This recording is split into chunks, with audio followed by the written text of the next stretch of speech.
नमस्कार। आज हम इंडियन पॉलिटी के एक बहुत ही महत्वपूर्ण टॉपिक धर्म की स्वतंत्रता और संवैधानिक उपचारों का अधिकार पर चर्चा करने वाले हैं। नमस्कार। हाँ, ये विषय सभी तरह की परीक्षाओं के लिए बहुत जरूरी है।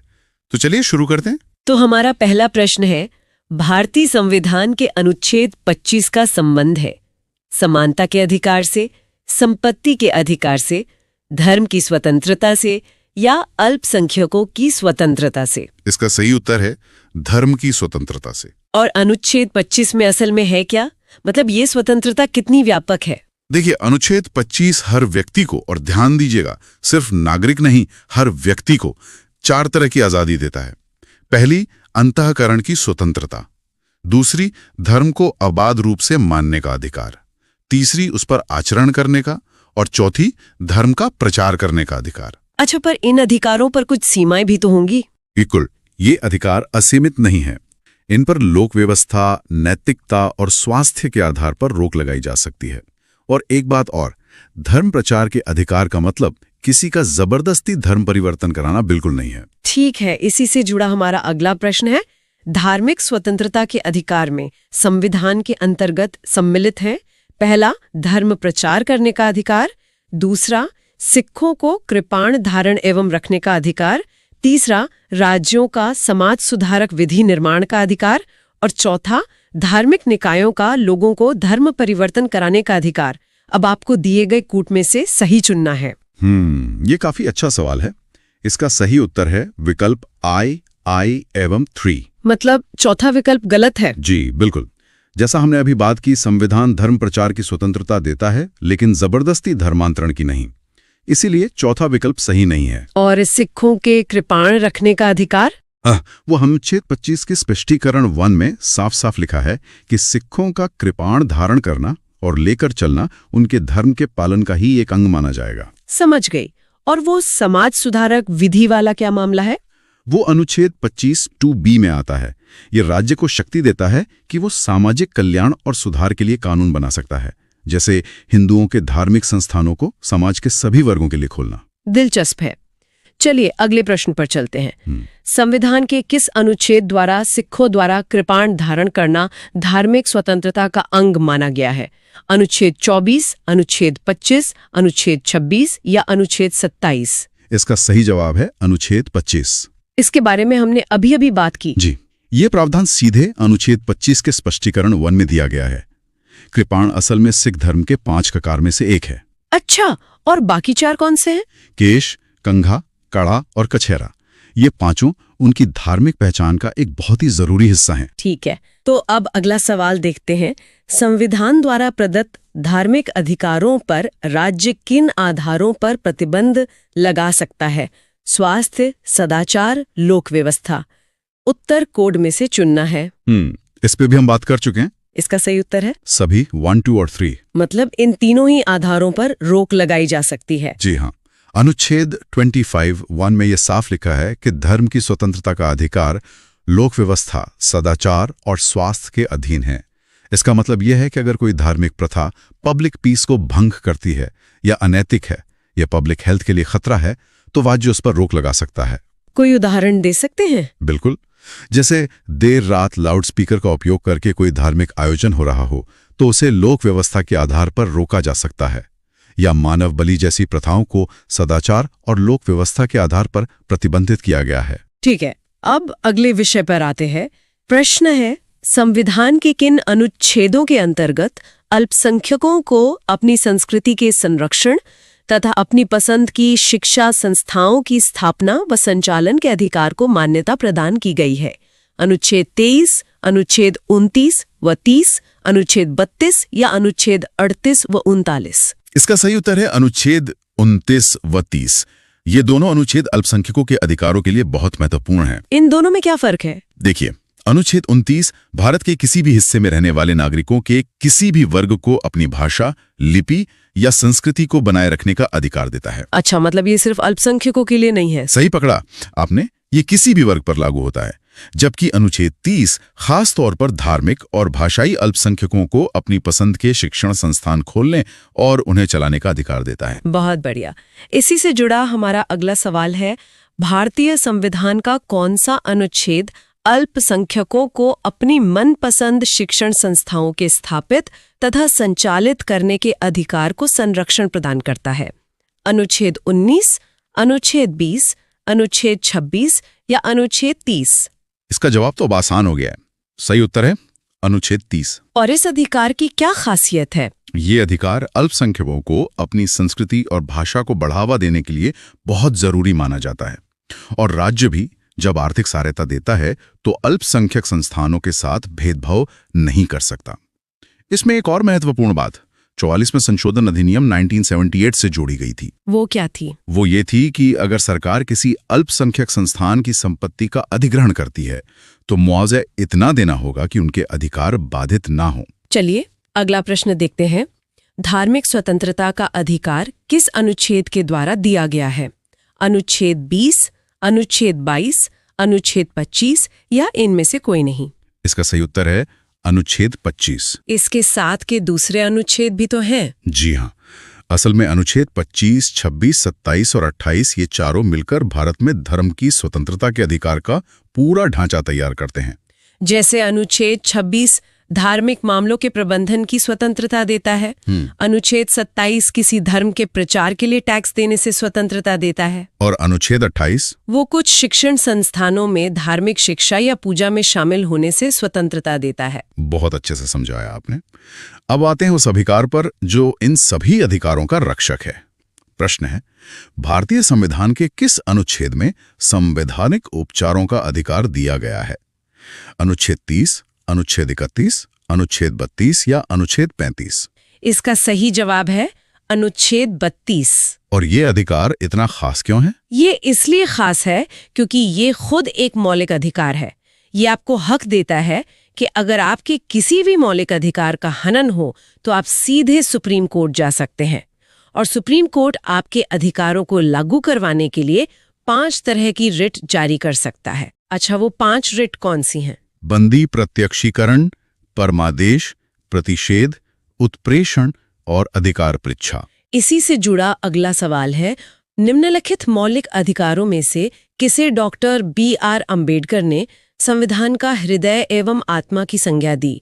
धार्मिक स्वतंत्रता का अधिकार, संवैधानिक उपचारों का अधिकार, संपत्ति का अधिकार या शिक्षा का अधिकार? इसका सही उत्तर है संवैधानिक उपचारों का अधिकार। उन्होंने ऐसा क्यों कहा था? डॉक्टर अंबेडकर का मानना था कि इस उपचार के अधिकार के बिना बाकी सारे अधिकार मतलब अर्थहीन है, बेमानी है।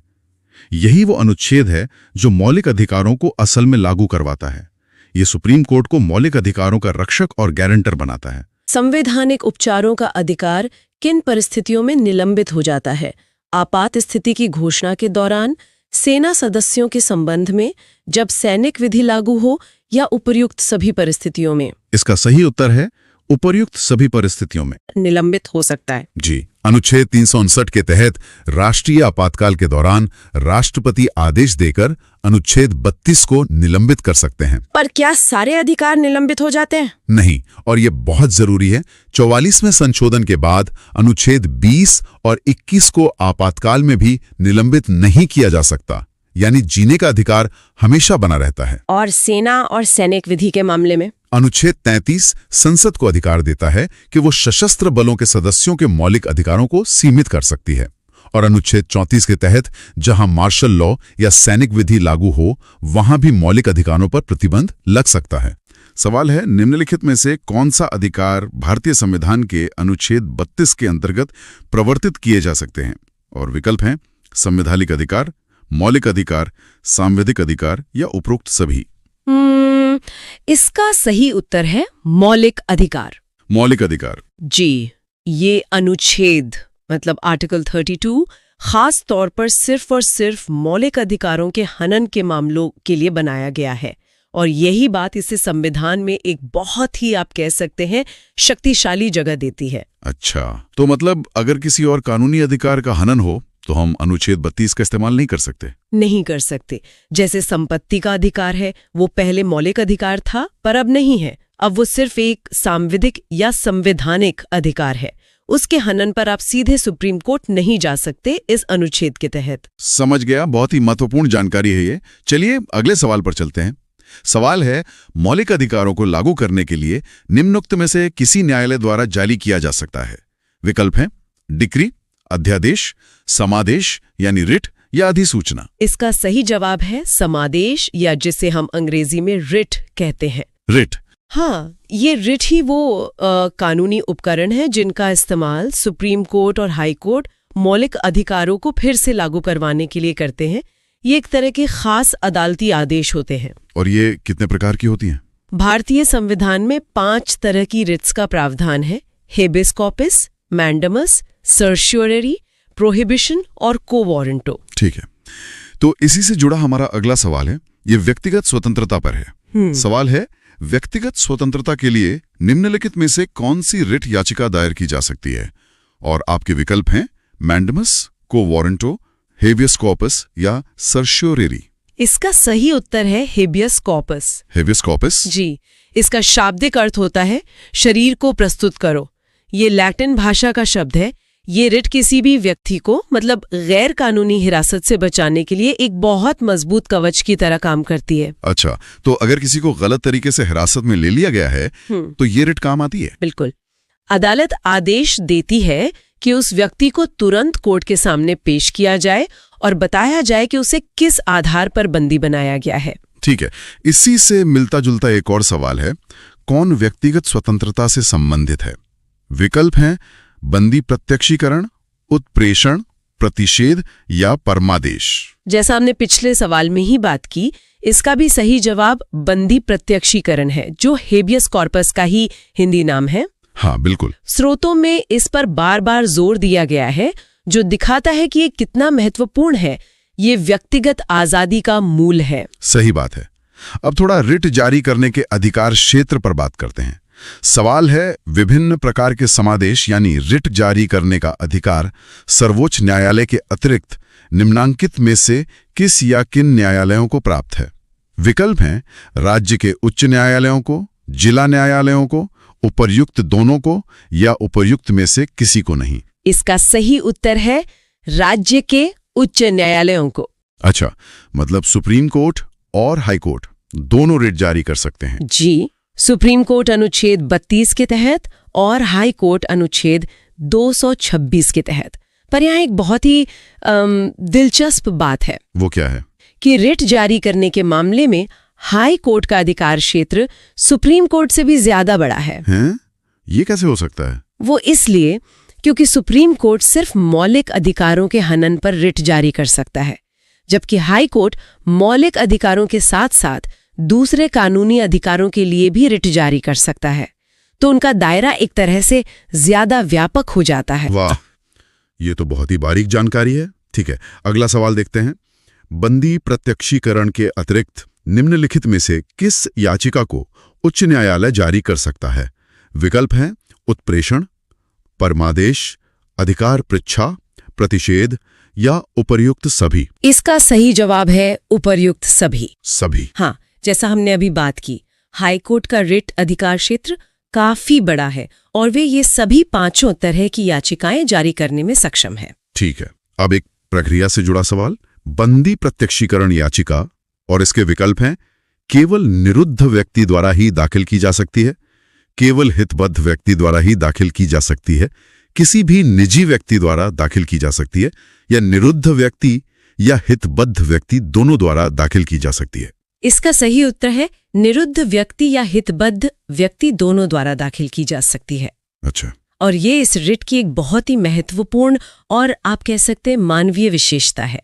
इसका मतलब ये कि अगर कोई व्यक्ति खुद याचिका दायर करने की हालत में नहीं है, जैसे वो जेल में, हाँ, तो उसका कोई दोस्त या कोई रिश्तेदार भी उसकी तरफ से न्याय की गुहार लगा सकता है। इसे लोकस स्टैंडाई के नियम में ढील देना कहते हैं। समझ गया। चलिए अगला सवाल देखते हैं। सवाल है, निम्नलिखित में से किस स्थिति में बंदी प्रत्यक्षीकरण याचिका जारी किया जाता है? विकल्प हैं संपत्ति की हानि, अतिरिक्त कर की वापसी, दोषपूर्ण पुलिस नजरबंदी या भाषण की स्वतंत्रता का उल्लंघन। इसका सबसे सटीक जवाब है दोषपूर्ण पुलिस नजरबंदी। दोषपूर्ण पुलिस नजरबंदी। जी, ये रिट सीधे सीधे किसी व्यक्ति की शारीरिक स्वतंत्रता की रक्षा करती है, खासकर तब जब उसे पुलिस या किसी और अथॉरिटी ने गलत तरीके से बंदी बनाया हो। इसका मुख्य उद्देश्य ही किसी की लिबर्टी को प्रोटेक्ट करना है। ठीक है, इसी से जुड़ा एक और प्रश्न। किसी भी व्यक्ति का अवैध निरोध के मामले में न्यायालय द्वारा जारीकृत परमादेश निम्न में से कौन सा है? और विकल्प है बंदी प्रत्यक्षीकरण, परमादेश, उत्प्रेषण या अधिकार पृच्छा। देखिए, इस सवाल की भाषा में परमादेश शब्द का इस्तेमाल हुआ है, लेकिन पूछा रिट के बारे में गया है। इसका सही उत्तर एक बार फिर से बंदी प्रत्यक्षीकरण यानी हेबियस कॉर्पस ही है। अच्छा, अवैध निरोध या गैर कानूनी हिरासत का सीधा और एकमात्र जवाब यही रिट है। सवाल थोड़ा कंफ्यूजिंग हो सकता है, पर कॉन्सेप्ट वही है। सही है। और अब आज का आखिरी सवाल, ये एक दूसरी रिट के शाब्दिक अर्थ पर है। सवाल है, निम्नलिखित में से किस याचिका का शाब्दिक अर्थ होता है हम आदेश देते हैं? विकल्प हैं बंदी प्रत्यक्षीकरण, परमादेश, अधिकार पृच्छा या उत्प्रेषण। इसका सही उत्तर है परमादेश यानी मैंडेमस। मैंडेमस, जिसका मतलब है हम आदेश देते हैं। जी बिल्कुल, वी कमांड। ये रिट न्यायालय द्वारा किसी सार्वजनिक अधिकारी या सरकारी संस्था को जारी की जाती है जब वो अपने कानूनी और सार्वजनिक कर्तव्यों का पालन करने में मतलब फेल हो जाता है। इसका कोई उदाहरण दे सकते हैं? जरूर। मान लीजिए म्युनिसिपल कॉर्पोरेशन का काम है साफ सफाई रखना और वो नहीं कर रहे हैं, तो कोई नागरिक कोर्ट जाकर मैंडेमस रिट की मांग कर सकता है। कोर्ट फिर उस कॉर्पोरेशन को उसकी ड्यूटी करने का आदेश देगी। बहुत अच्छे। तो ये सरकारी अधिकारियों को जवाबदेही बनाने का एक तरीका है। हाँ, ये निष्क्रियता के खिलाफ एक बहुत बड़ा हथियार है। तो आज हमने देखा संवैधानिक उपचारों का अधिकार से जुड़े सभी महत्वपूर्ण प्रश्न। जी, और अब श्रोताओं के सोचने के लिए एक प्रश्न। हाँ, अधिकार पृच्छा यानी क्वो वारंटो रिट किस परिस्थिति में जारी की जाती है और इसका मुख्य उद्देश्य क्या होता है? इसका जवाब कमेंट्स में जरूर बताएं। बहुत अच्छा सवाल है, और अगर ये जानकारी अच्छी लगी हो तो इसे लाइक करें, शेयर करें और चैनल को सब्सक्राइब कर लें। आज के लिए इतना ही। बहुत जल्द मिलते हैं एक नए टॉपिक के साथ। नमस्कार।